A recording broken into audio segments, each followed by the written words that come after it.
पाकिस्तान 'ਚ पंजाबी कॉन्फ्रेंसां दे सब तो वड्डे नैटवर्क पंजाबी नैशनलिस्ट फोरम वालों जी आयां नूं। मरियम नवाज़ नूं बहुत-बहुत ਵਧਾਈਆਂ ਹੋਵੇ। ਮਰੀਮ ਨਵਾਜ਼ ਨੂੰ ਪੰਜਾਬ ਦੀ ਵਜ਼ੀਰ ਆਜ਼ਮ ਨਾਮਜ਼ਦ ਹੋਣ ਤੇ ਬਹੁਤ-ਬਹੁਤ ਵਧਾਈ ਹੋਵੇ। ਪੰਜਾਬੀਆਂ ਨੂੰ ਤਵੱਕਾ ਇਹ ਹੈ ਕਿ ਮਰੀਮ ਨਵਾਜ਼ ਵਜ਼ੀਰ ਆਲਾ ਪੰਜਾਬ ਦਾ ਹਲਫ ਆਪਣੀ ਮਾਂ ਬੋਲੀ ਪੰਜਾਬੀ ਜ਼ੁਬਾਨ ਵਿੱਚ ਚੱਕੇਗੀ। ਮਰੀਮ ਨਵਾਜ਼ ਪੰਜਾਬ ਅਸੈਂਬਲੀ ਵਿੱਚ ਤਕਰੀਰ ਪੰਜਾਬੀ ਜ਼ੁਬਾਨ ਵਿੱਚ ਕਰਿਆ ਕਰੇਗੀ। ਮਰੀਮ ਨਵਾਜ਼ ਪੰਜਾਬ ਕਾਬੀਨਾ ਦੀ ਮੀਟਿੰਗ ਪੰਜਾਬੀ ਜ਼ੁਬਾਨ ਵਿੱਚ ਕਰਿਆ ਕਰੇਗੀ। ਮਰੀਮ ਨਵਾਜ਼ ਵਜ਼ੀਰਾਂ ਨਾਲ, ਅਸੈਂਬਲੀ ਦੇ ਮੈਂਬਰਾਂ ਨਾਲ, ਸਰਕਾਰੀ ਅਫਸਰਾਂ ਤੇ ਮੁਲਾਜ਼ਮਾਂ ਨਾਲ ਗੱਲ ਪੰਜਾਬੀ ਜ਼ੁਬਾਨ ਵਿੱਚ ਕਰਿਆ ਕਰੇਗੀ। ਮਰੀਮ ਨਵਾਜ਼ ਅਵਾਮੀ ਇਜਤਮਾਤ ਵਿੱਚ ਖਿਤਾਬ ਪੰਜਾਬੀ ਜ਼ੁਬਾਨ ਵਿੱਚ ਕਰਿਆ ਕਰੇਗੀ।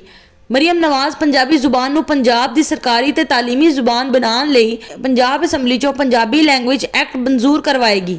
ਅੰਗਰੇਜ਼ਾਂ ਨੇ 1877 ਵਿੱਚ ਪੰਜਾਬ ਦੀ ਦਫ਼ਤਰੀ ਤੇ ਤਾਲੀਮੀ ਜ਼ੁਬਾਨ ਨੂੰ ਪੰਜਾਬੀ ਦੇ ਬਜਾਏ ਉਰਦੂ ਕਰ ਦਿੱਤਾ ਸੀ।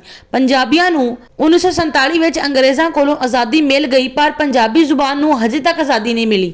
ਪੰਜਾਬੀ ਕੌਮ ਨੇ ਹੁਣ ਪੰਜਾਬ ਨੂੰ ਉੱਤਰ ਪ੍ਰਦੇਸ਼ ਨਹੀਂ ਬਣਾਈ ਰੱਖਣਾ। ਚੰਗਾ ਹੋਵੇਗਾ ਕਿ ਸ਼ਹਿਬਾਜ਼ ਸ਼ਰੀਫ ਪਾਕਿਸਤਾਨ ਦਾ ਵਜ਼ੀਰ ਆਜ਼ਮ ਬਣ ਕੇ ਉਰਦੂ ਵਿੱਚ ਪਾਕਿਸਤਾਨ ਦੀ ਸਿਆਸਤ ਕਰੇ। ਮਰੀਮ ਨਵਾਜ਼ ਪੰਜਾਬ ਦੀ ਵਜ਼ੀਰ ਆਲਾ ਬਣ ਕੇ ਪੰਜਾਬੀ ਵਿੱਚ ਪੰਜਾਬ ਦੀ ਸਿਆਸਤ ਕਰੇ। ਮਰੀਮ ਨਵਾਜ਼ ਨੂੰ ਤੇ ਪਾਕਿਸਤਾਨ ਮੁਸਲਿਮ ਲੀਗ ਨੂਨ ਦੀ ਲੀਡਰਸ਼ਿਪ ਨੂੰ ਸੋਚਣਾ ਚਾਹੀਦਾ ਹੈ ਕਿ ਤਰੱਕੀਆਤੀ ਅੰਗਰੇਜ਼ਾਂ ਨੇ ਵੀ ਬਹੁਤ ਕੀਤੇ ਸੀ, ਪਰ ਪੰਜਾਬੀ ਕੌਮ ਨੂੰ ਸਮਾਜੀ ਇੱਜ਼ਤ ਨਾ ਦੇ ਕੇ ਪੰਜਾਬੀਆਂ ਨੇ ਅੰਗਰੇਜ਼ਾਂ ਦੇ ਵਾਜੇ ਵਜਾਏ ਰੱਖੇ।